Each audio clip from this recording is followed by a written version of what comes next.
the ancient history of men's initiation is this idea, which is still practiced in some more what you might call primitive, but of course that's a loaded term, but other certain parts of the world still, the idea that the boy needs male affirmation for his journey from boyhood to manhood, that there is a wildness and a danger to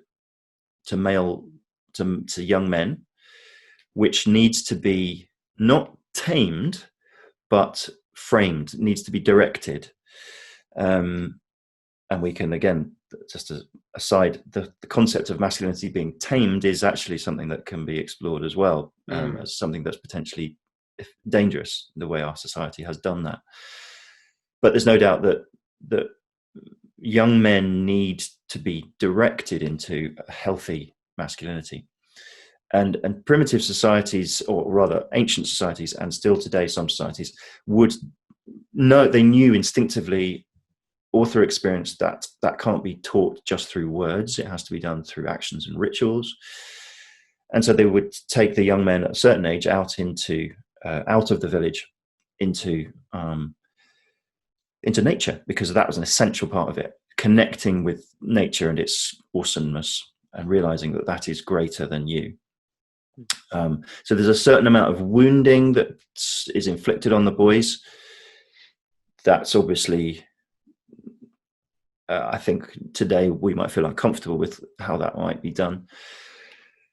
But the idea is you're getting to the point where you've taken the burgeoning male soul and given it permission to grow into a man. And crucially, men need to have another man, an older man, basically look into their eyes and say, yes, you're a man, now go. It's something about that. I don't know. I don't know if women have that same need, that same burning question that develops in adolescence of, am I a woman? That men seem to just, am I a man? Am I okay? Do I pass the test? Am I really a real man? And most men live with that for the rest of their lives. And it's how it's your relationship to that question in yourself that will define so much of the way you live your adult life. Mm-hmm. And if that's not healthily dealt with, then all sorts of problems can come from it. So that's in the classic sense of men's initiation, to return the boys to the village in a healthy masculinity. In the 20th century, there was this men's movement encouraging men to be a bit more in connection with their own souls or emotions.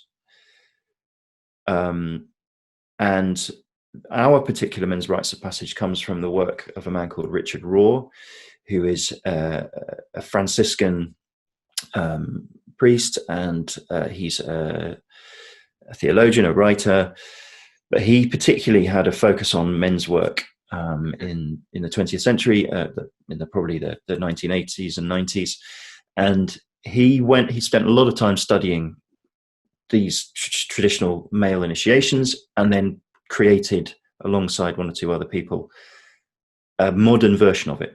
Mm-hmm. Because the feeling was that we need male elders, and we'd lost generations of truly wise, soulful men who could lead the next generation of men into wisdom and being soulful, and that somehow there just weren't those men anymore to do that. And so the plan was to create an experience that could initiate men into a much more deep and wholesome, healthy relationship with their own masculinity and their own humanity, to enable them to become elders who can then pass it on.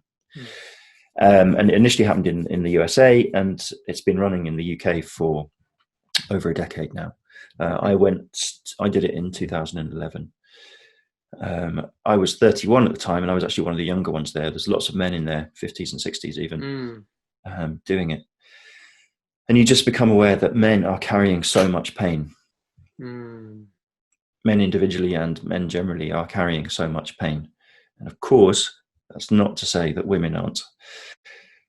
It's just that men don't speak about it. Mm-hmm. So the men carry it in a way that women don't carry. Women share it. Again, these are massive generalizations, and there'll be many cases of people that say that that doesn't apply to me. But men, that's what's so beautiful about sitting in a group of men being vulnerable, is it's so unusual and all the more powerful because men have finally given each other permission to say,